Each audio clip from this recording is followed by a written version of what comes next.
Hi, it's Brian Counter again with the stewardship campaign of Give More, Do More.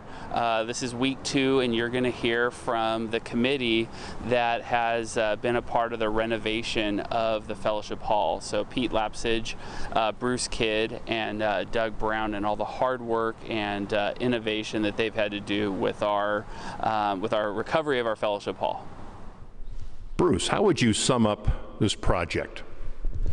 Well, I guess I would just say repair, rebuild, and reinvent. Hi, everybody. Well, I was involved in the committee that was looking at the renovation of the Fellowship Hall before the fire.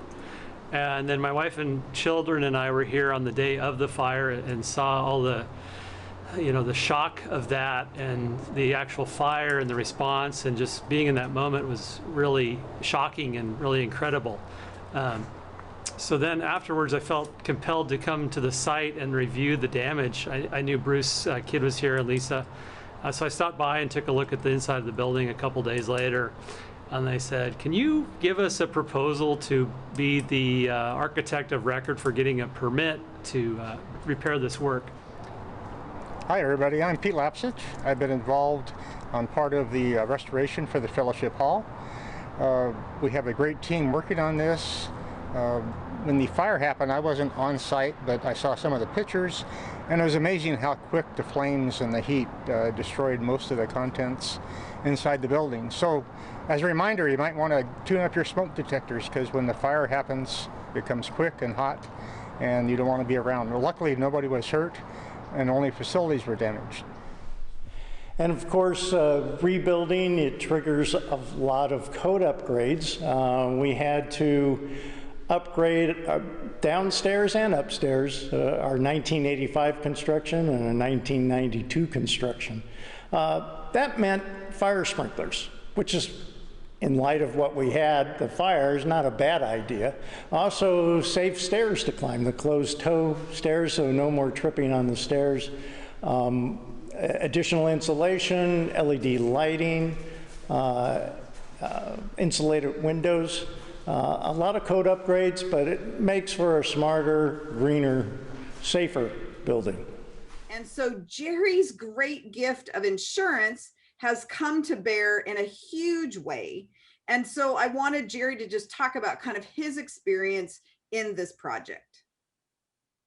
Well, it's been an honor and a privilege to make sure that that the church has benefited from the insurance policy that it purchased. And we have been treated quite well. The insurer has been fair with us thus far, and very timely, and sometimes we have to cajole a little and push and prod, but the reality is that we make solid arguments, and they don't argue with them because they're solid, and they end up coming through and paying us what's due. And so at this point in time, folks, you're looking at a $1.6 million claim. Well, thank you all. On behalf of a grateful congregation, let me express my thanks, and thanks for all of them for really weeks and weeks and months and years of actual work. This group meets every other week, has been meeting for months and months and months to get this pulled together. And without them, we just would not be where we're at. And God really put the right people in the right place. So I am super thankful. Now that we've heard from the committee that's really worked hard in the recovery of our Fellowship Hall, we really do need to dive deep in and give more to do more with the campaign to really set us up for success for 2021. God bless.